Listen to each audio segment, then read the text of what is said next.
où on lit une partie du Lamrim qui retrace grosso modo l'ensemble de la voie bouddhiste et qui nous permet un peu de nous couper de nos préoccupations quotidiennes avant d'entamer un sujet plus mental.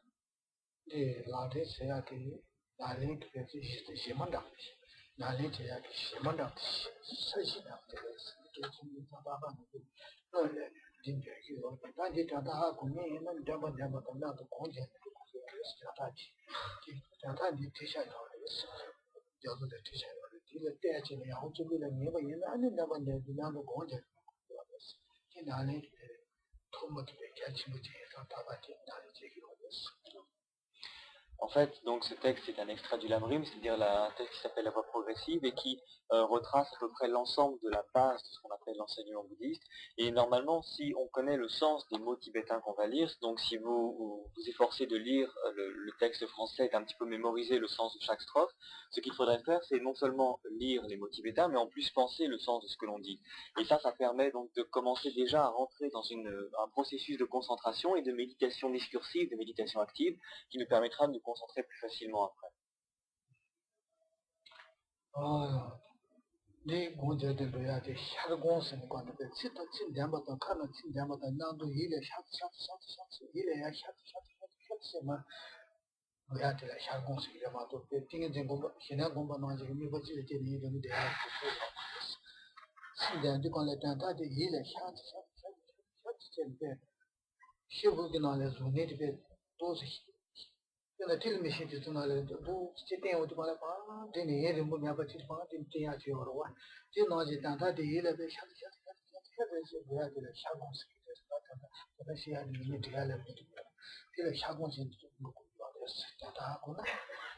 Il existe plusieurs formes de méditation et la méditation qu'on devrait observer lorsque l'on récite ces mots est ce qu'on appelle la méditation discursive. Donc c'est-à-dire que au lieu de penser à un sujet en particulier ou de se concentrer sur une chose, notre esprit va parcourir plusieurs sens, va méditer plusieurs significations en même temps et va donc parcourir une sorte de petit processus, de petit chemin tout au long des mots qui sont dits dans cette méditation. Et ça va être bientôt écrit en traduction, enfin, disons que c'est pas une méditation, une concentration fixe, c'est une méditation mobile, puisqu'il faut suivre le sens, et à chaque fois faire suivre, un petit peu comme le soleil qui se lève, faire suivre son esprit l'ensemble des étapes de la méditation, du début jusqu'à la fin.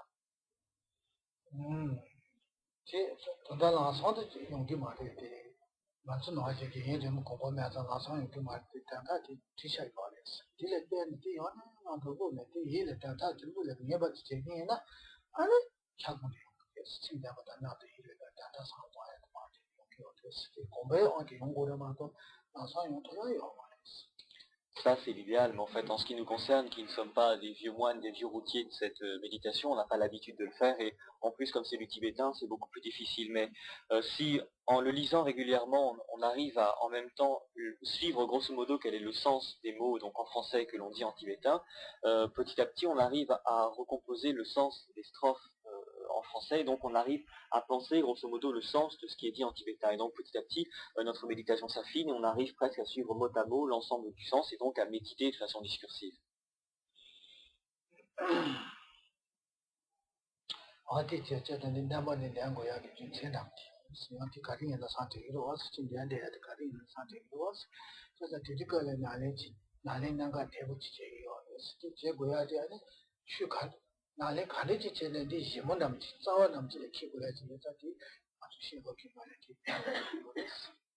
Voilà la raison pour laquelle on récite systématiquement avant chaque enseignement ou avant chaque séance de méditation ce petit texte. D'une part parce que le fait de réciter quelque chose en soi est une coupure avec la journée, donc les préoccupations quotidiennes, mais en plus parce que c'est déjà normalement une procédure de méditation qui nous permet de concentrer notre esprit avant la pratique à proprement parler. Donc c'est quelque chose que l'on fera systématiquement.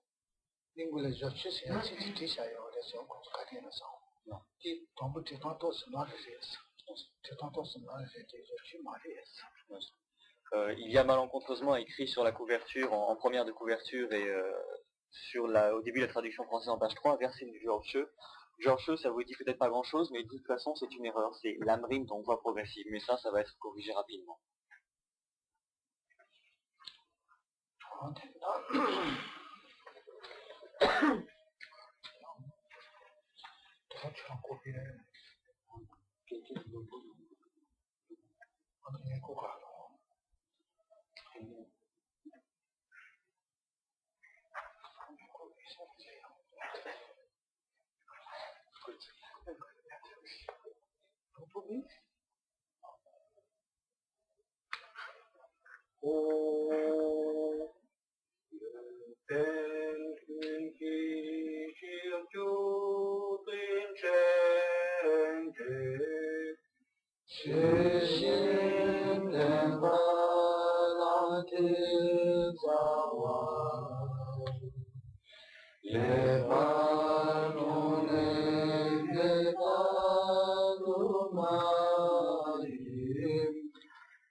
On va faire maintenant le front du mandala. Ça d'entre vous n'était peut-être pas là mardi. Alors je vais peut-être vous redire comment on le fait et pourquoi on le fait. Alors déjà, comment on le fait? On met les mains dos à dos. Oui, je vous le dis avant parce qu'après, quand je vous explique, ça vous entraîne à la tenir. Donc on met les mains dos à dos et on croise les doigts. Jusque-là, tout va bien. En mettant le doigt droit à l'extérieur. C'est jamais très clair, ça. C'est-à-dire que finalement, la main droite est un petit peu en dehors par rapport à la main gauche, puisque vous avez un doigt à chaque fois. C'est pas tellement plus clair. Enfin, ça fait rien. Ensuite, les pouces attrapent les petits doigts. Tout de vous.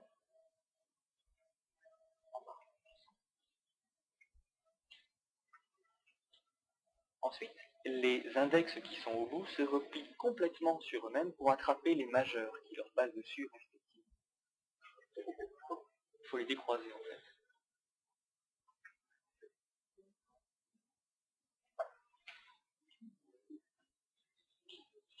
Et ensuite, vous relevez les doigts qui vous restent.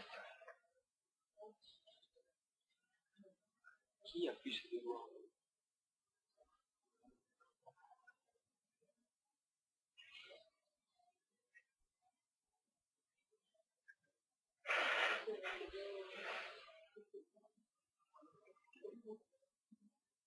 Alors justement, c'est une bonne question.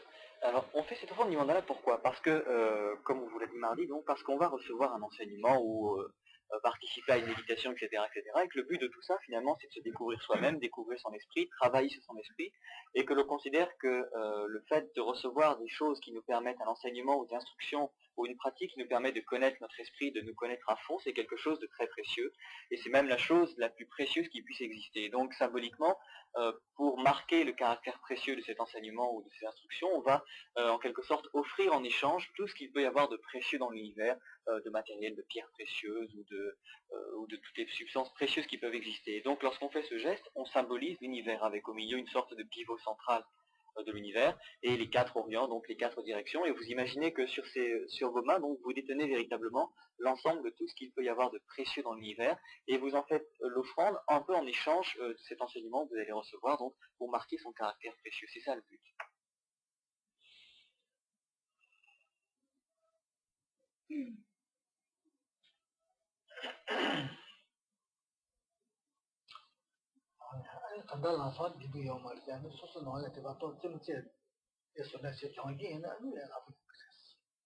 En fait, au début, c'est jamais facile, mais si vous vous entraînez chez vous à le faire, à le refaire, à le faire dans un sens, puis à commencer dans l'autre sens, à commencer à l'envers, etc., finalement, ça finit par venir et on se demande comment on a pu ne pas y arriver.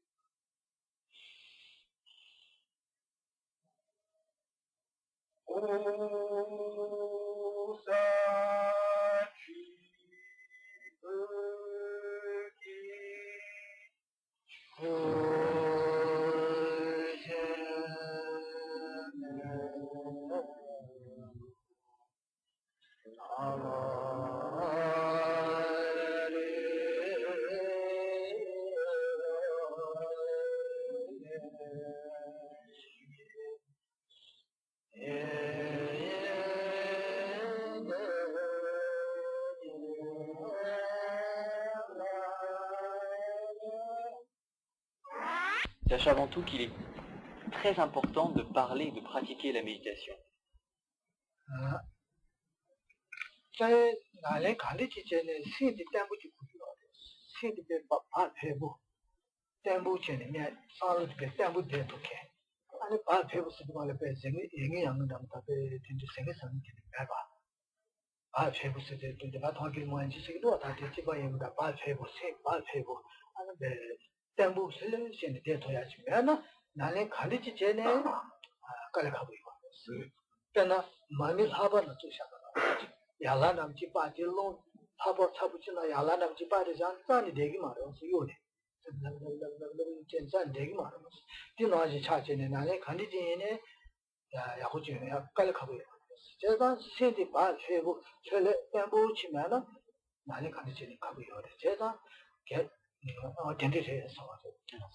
Et c'est important parce que de toutes les façons, il est fondamental dans quelque activité mentale que ce soit d'avoir un esprit qui soit à la fois ferme et paisible.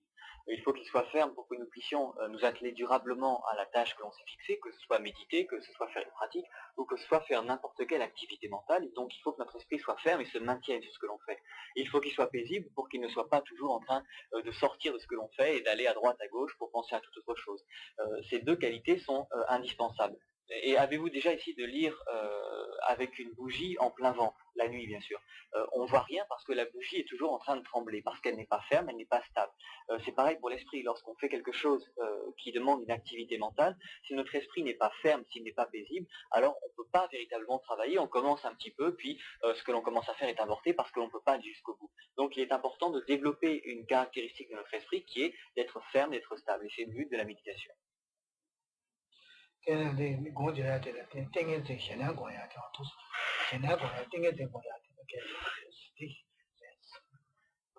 Méditation, c'est un mot très vaste.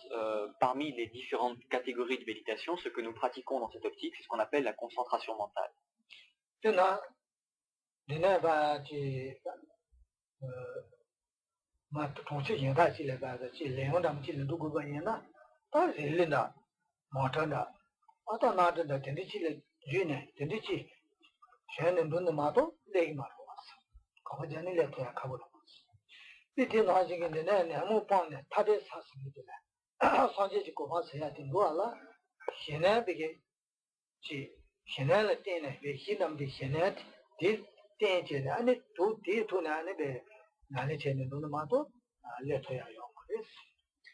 Si vous voulez partir de Paris pour aller dans une ville, par exemple,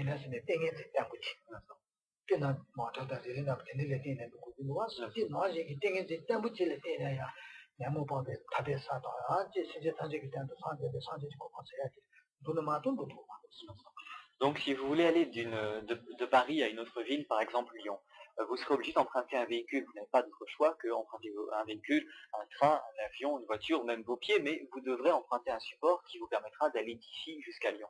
Et lorsque l'on parle de réalisation spirituelle, qu'il s'agisse d'atteindre l'état de Bouddha, de sortir du cycle de l'existence ou d'atteindre une quelconque réalisation mentale, une quelconque puissance mentale ou une quelconque réalisation spirituelle, le support que nous serons obligés d'utiliser, c'est une concentration mentale efficace. Si nous n'avons pas comme base cette concentration mentale efficace, on ne pourra pas utiliser cet outil qui est notre esprit de façon valable, et donc on pourra avancer en aucune façon.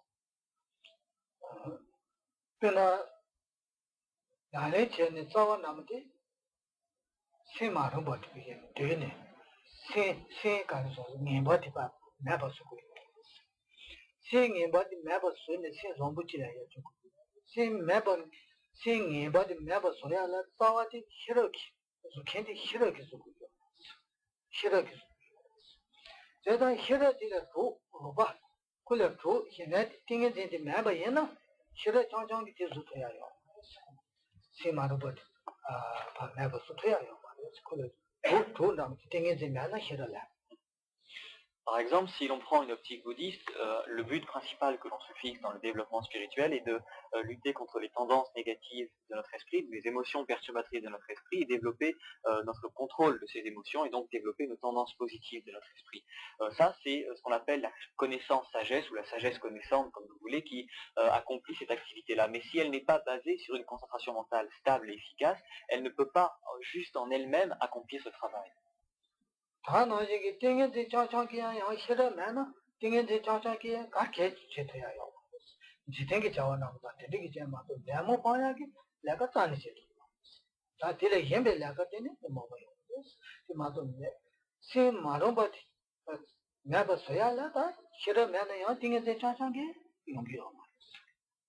Et bien sûr, tout est lié. Si vous n'avez qu'une concentration mentale stable, efficace, aussi stable soit-elle, et que vous n'avez pas cette sagesse connaissante, vous ne pourrez rien faire non plus dans l'optique bouddhiste, donc vous ne pourrez pas contrôler ces émotions perturbatrices, etc. Avec votre concentration efficace, vous pouvez faire beaucoup de choses, tout un tas de choses de la vie quotidienne que vous donne une bonne concentration, mais dans une optique bouddhiste, vous n'irez pas tellement plus loin si vous n'avez pas en plus ce qui conduit donc cette connaissance, cette concentration, donc la connaissance.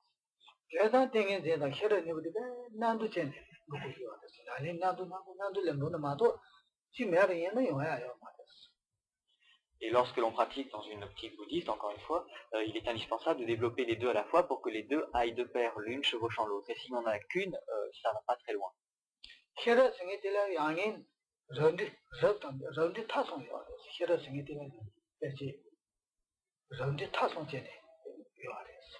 Ce qu'on appelle cette sagesse connaissante, c'est un mot très vaste qui regroupe énormément de niveaux et de subtilités de sens.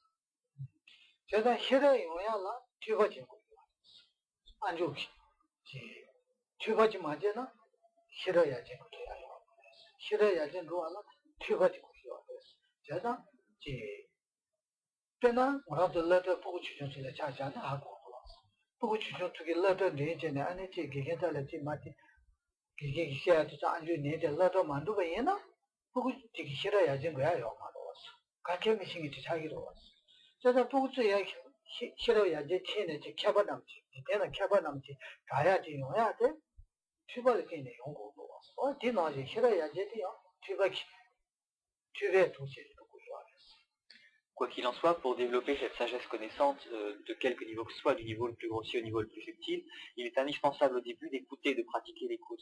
Ça, c'est quelque chose qu'on connaît de façon évidente en Europe, parce qu'il en va de même pour les affaires mondaines. Lorsque l'on veut développer ses connaissances et qu'on va à l'école, il est indispensable au départ d'écouter ce que dit le professeur, d'entendre dans le sens qu'on écoute et qu'on apprend ce qu'il dit. Si on ne va pas à l'école, si on n'écoute pas, si on n'écoute rien, etc., on n'apprend rien et on restera toujours dans un état de non-connaissance. Bon, ça, c'est valable pour les connaissances mondaines, mais c'est aussi valable pour les connaissances de notre esprit, pour notre développement spirituel ou mental. Il importe au départ d'écouter un certain nombre d'enseignements pour pouvoir développer plus tard cette sagesse.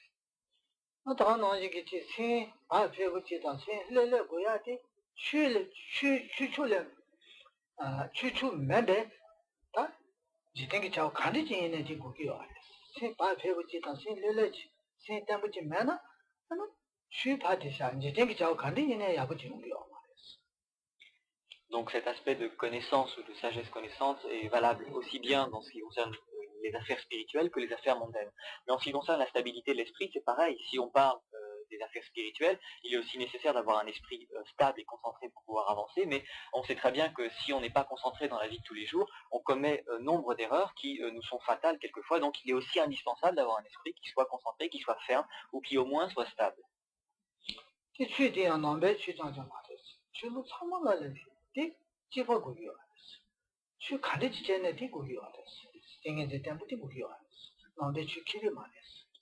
Et ça, c'est pas quelque chose, lorsqu'on parle d'affaires spirituelles, c'est pas quelque chose qui est spécifique au bouddhisme. Toutes les spiritualités, toutes les philosophies et toutes les religions reconnaissent la valeur énorme qu'a un esprit ferme ou un esprit concentré.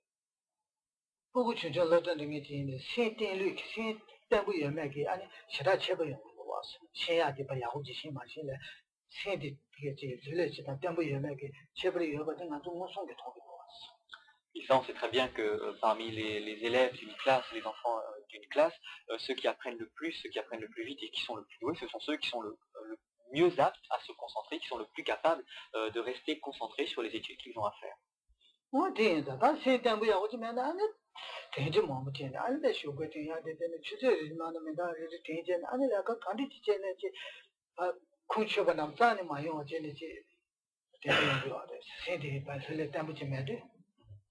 Et si on n'a pas un esprit stable, on commence quelque chose, puis on se met à penser à autre chose, et on fait encore autre chose, on oublie des choses qu'on avait à faire, on oublie des choses qu'on avait à dire, etc. Et on s'aperçoit, mais trop tard, c'est l'esprit d'escalier, qu'il aurait fallu faire quelque chose, mais avant.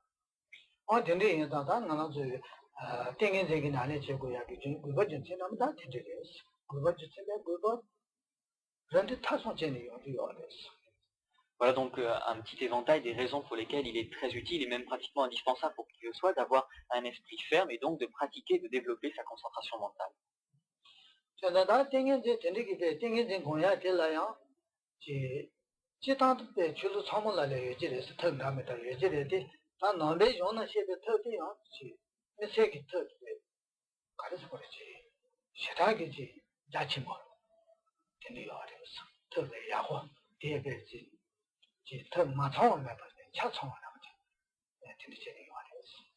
Rinpoché estime et espère que la plupart des systèmes philosophiques ou spirituels développés ont une technique au moins de développement de la concentration mentale. Ça paraît tellement indispensable. Quoi qu'il en soit, ce qui est sûr, c'est que dans le bouddhisme, ces techniques, elles existent et elles sont très nombreuses, et c'est même quelque chose sur lequel on a particulièrement mis l'accent.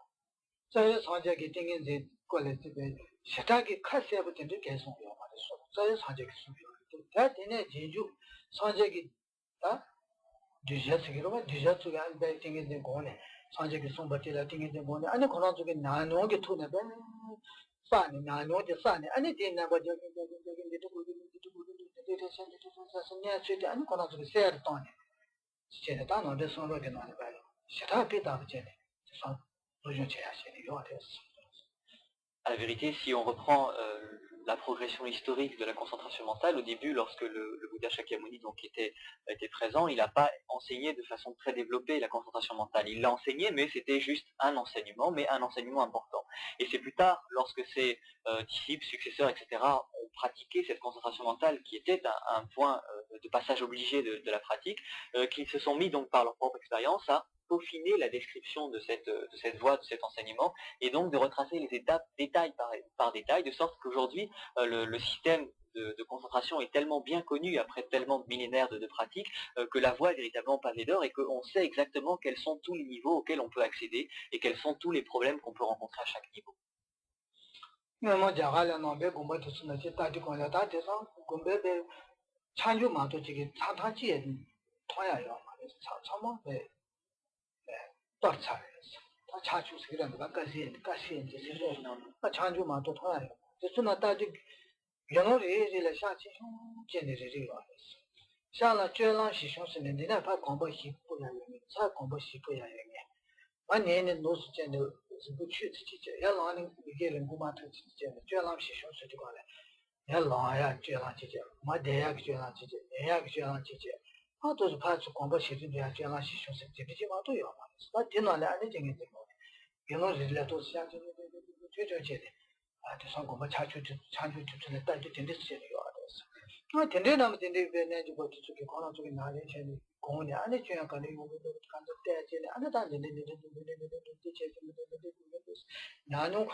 Et si vous visitez l'Inde, vous verrez dans les ruines des monastères bouddhistes de l'époque, bon maintenant il n'y a plus que des ruines bien sûr, mais vous verrez notamment dans des places comme Nalanda où il y a où on voit encore les cellules, les anciennes cellules de méditation des moines, et ce sont des pièces en pierre, sans fenêtre, enterrées dans le sol, qui mesuraient 4 pas carrés, c'est-à-dire de quoi faire 4 pas quand on est debout, de quoi s'allonger sans être coincé lorsque l'on est couché, donc dans un sens comme dans l'autre, et en hauteur, elles étaient un petit peu plus hautes que la hauteur d'un homme, donc de quoi ne pas se cogner en haut. C'est tout, c'était pas plus que ça, et il y avait simplement une ouverture en haut, donc au niveau du sol, puisqu'elles étaient enterrées, et c'était par là donc on les nourrissait et qu'ils allaient sortir si besoin était, mais enfin, en général ils ne sortaient pas, ils restaient là-dedans à méditer, et donc il y a des centaines de cellules qui sont comme ça, et des centaines de moines qui se succédaient constamment lorsque un arrêtait, l'autre le remplaçait, etc. Ce qui fait que pendant des millénaires de pratique, des centaines et centaines de moines ont tous pratiqué cette concentration mentale,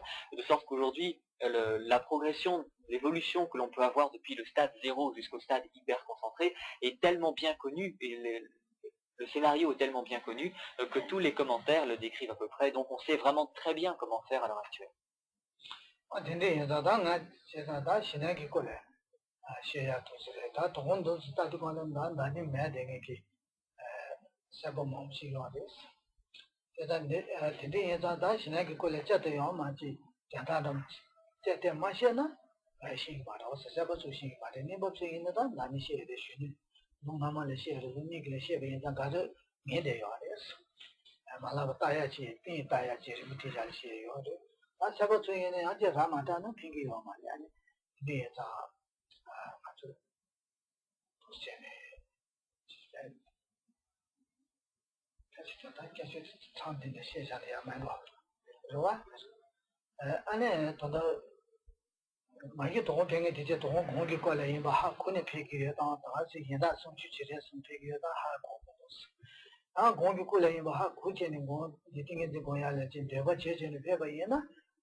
Voilà pourquoi donc il nous est permis de parler avec certitude de la concentration mentale.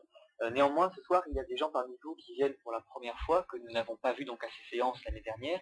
Et en ce qui nous concerne, donc, nous avons déjà abordé le processus de la concentration mentale l'année dernière, et même l'année d'avant. Donc ceux qui sont là depuis 2 ans, par exemple, savent en théorie donc pour la plupart, la progression théorique donc, de cette concentration mentale et donc sont aptes à pratiquer. Ceux d'entre vous qui viennent pour la première fois n'ont pas déjà ces notions-là en tête, et donc ça nous pose un petit problème, à savoir est-ce que les gens qui sont là ce soir pour la première fois sont venus sachant spécifiquement que nous allions parler de concentration mentale, et est-ce que ce que nous faisons ce soir correspond véritablement à votre attente, et donc est-ce que vous allez revenir de façon continue au cours de l'année? Si oui, on va revoir la partie un petit peu théorique de la pratique, en plus des sessions de méditation, de façon à ce que vous puissiez vous aussi avoir l'ensemble de l'enseignement qui consiste à savoir quels sont les niveaux de progression dans la concentration mentale. Si par contre vous êtes venu juste pour voir et que vous n'avez pas l'intention de revenir de façon continue, au cours des séances prochaines, on verra de façon beaucoup plus résumée ce qui concerne la théorie, puisque ceux qui sont les autres le savent déjà, et donc on consacrera plus de temps à la pratique.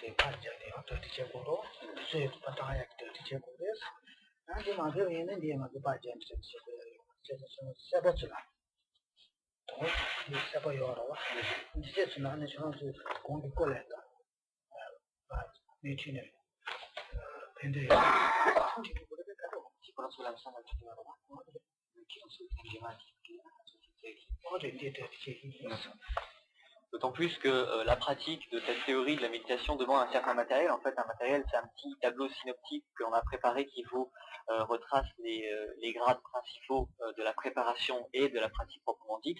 Il y a aussi un petit dessin qu'on n'a pas ici, mais enfin qui représente un petit peu de façon symbolique les étapes de la concentration mentale. Si vous avez l'intention de revenir et donc de pratiquer de façon continue, nous ferons en sorte que vous ayez, voilà, c'est le petit dessin, nous ferons en sorte que vous ayez ce matériel-là la prochaine fois. Mais si vous ne revenez pas, c'est pas la peine que nous fassions des photocopies pour rien ou ce genre de choses. Oui, tu vois. Celui-là, les 13 pages. Comme ça, on sèche. Oui, oui c'est ça, 13 pages. Ouais. Ah, parfait. Et ça, vous avez en stock?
Donc ceux d'entre vous qui étaient là l'année dernière et qui connaissent ces deux dessins, ce dessin et ce texte par cœur ou non, ramenez-les la fois prochaine, ça pourra vous être utile.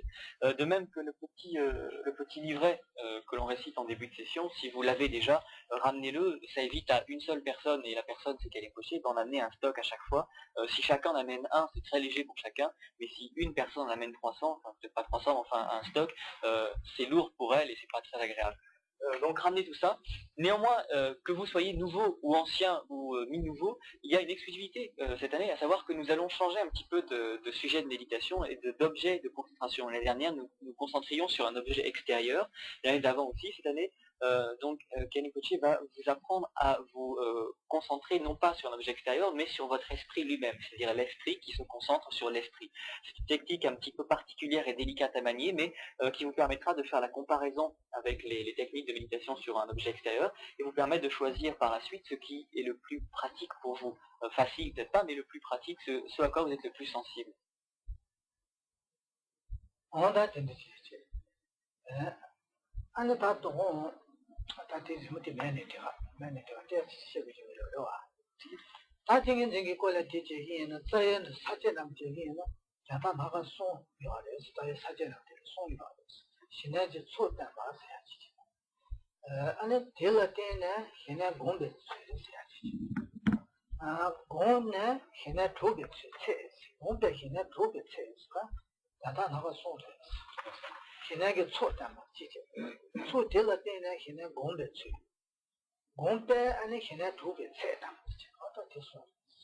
Pour réviser, lorsque l'on parle de méditation, n'oubliez jamais qu'il y a trois choses. D'une part, la préparation à la méditation en elle-même, d'autre part, la façon en elle-même de méditer, et enfin, les fruits que l'on tire de cette méditation. Ce sont trois aspects qu'il convient d'aborder successivement pour méditer de façon convenable.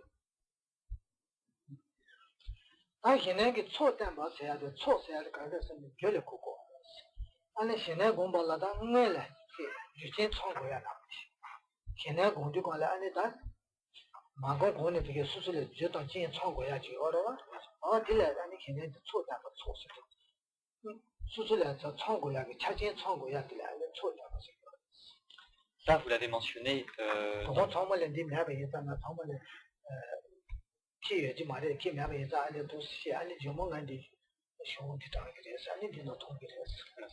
Ça, vous le trouverez écrit donc dans le petit tableau synoptique que vous verrez distribuer la semaine prochaine, que vous ramènerez la semaine prochaine, et donc ça ira beaucoup plus vite parce que vous pourrez le lire directement. Mais donc, disons que parmi les préparatifs, ce qu'on appelle les préparatifs, c'est toutes les conditions que l'on doit rassembler préalablement à la pratique, c'est-à-dire les conditions dans lesquelles on doit se mettre pour pouvoir se mettre à méditer de façon convenable et pas faire ça n'importe où, n'importe comment.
La première, pourquoi des conditions particulières? Parce que si vous méditez n'importe où, n'importe comment, vous pourrez peut-être méditer, mais vous n'aurez pas toutes les conditions qui vous permettent d'être véritablement efficace. Si vous méditez à 6 heures du soir sous la place de l'Étoile, vous risquez d'avoir quelques problèmes de concentration à un moment ou à un autre.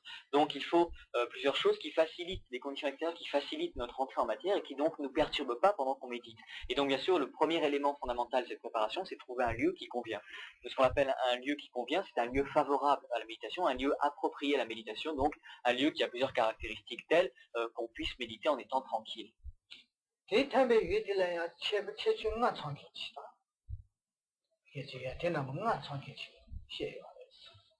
Et méditer en étant tranquille, ça correspond à peu près à 5 points particuliers.